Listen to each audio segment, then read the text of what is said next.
लगा। पंडित जी कुछ कह रहे हैं, इसने उंगली को बाहर निकाला और पंडित जी ने फिर कहा कि भूतों की छाया नहीं होती और चोरों की छाया होती है।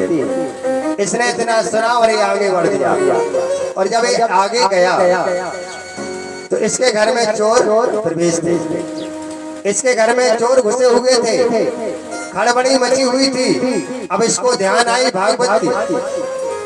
पंडित जी क्या बोल रहे थे कि भूतों की छाया नहीं होती, चोरों की छाया होती है। तो पहले तो इसने दरवाजा खोला और दरवाजा खोल करके झांका, अगर भूत होगा तो भाग जाऊंगा और चोर होगा तो पकड़ लूंगा। तो इसने जैसे दरवाजे खोल करके देखा तो इसको छाया दिखानी, मतलब चोर है। और चोर है तो इसने वो चोरों को पकड़ लिया तो इसका लुटने से बच गया। तो बोलो ब्राह्मण का एक शब्द भागत व्यासपीठ से मिल गया, लेके गया तो आज उसका घर बच गया। और यदि उसने भागवत ना सुनी होती तो ये तो डर के मारे भाग जाता। इसलिए भागवत से कब क्या प्राप्त हो जाए ये हमने नहीं जाना, इसलिए भागवत को ध्यान से सुनना चाहिए।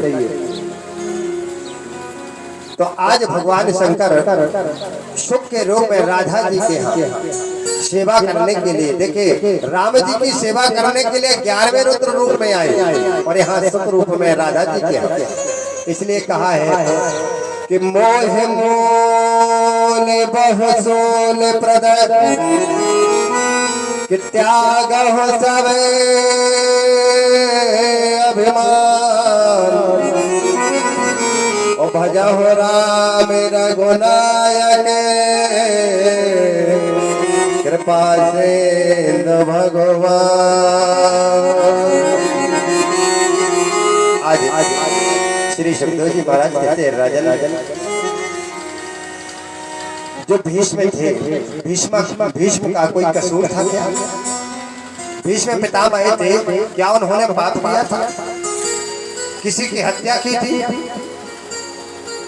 लेकिन उन्हें भी बाणों की शैया पर सोना क्यों पड़ा?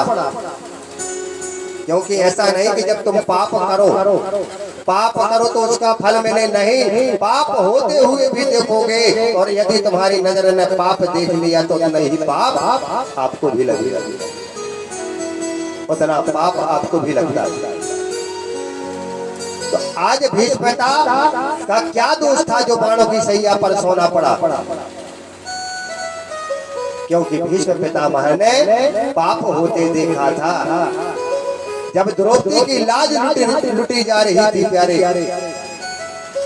द्रौपदी की जब लाज लुट रही थी तब न्याय मांगने के लिए मैया द्रौपदी भीष्म पिता के यहाँ भी गई थी। हे पितामह, आप तो धनुधारी हैं, आप तो महाशक्तिशाली हैं और आपके साथ ऐसा अन्याय, आपके सामने ऐसा अन्याय आप देख कैसे सकते हैं? लेकिन सिर नीचे कर लिया, आंखों को नीचे कर लिया, चुपचाप बैठे रहे और यह तमाशा देखते रहे। यह तमाशा देखते रहे, बैठे रहे। भगवान श्री कृष्ण जब गए और कहा दादाजी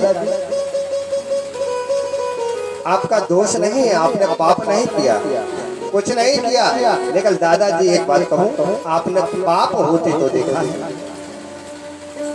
अरे जब द्रौपदी की लाज लुटी जा रही थी तब आप तो वहां थे ना, आप तो सामर्थ्य थे, आप रोक सकते थे, पाप होने से बचा सकते थे। क्या आपने ऐसा किया?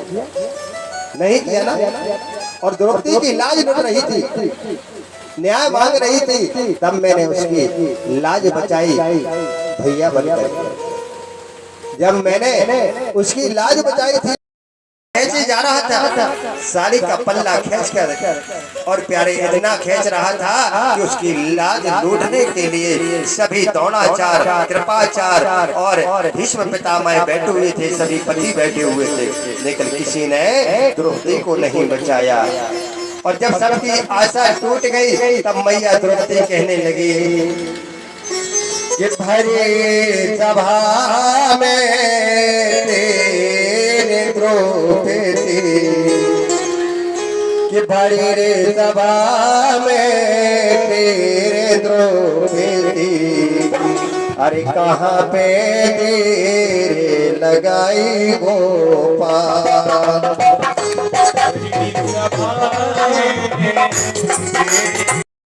तेरे द्रौपदी कहाँ पे तेरे लगाई गोपाल छोड़े दे मोरे लेने मेरे तो दर्शन बहना की तो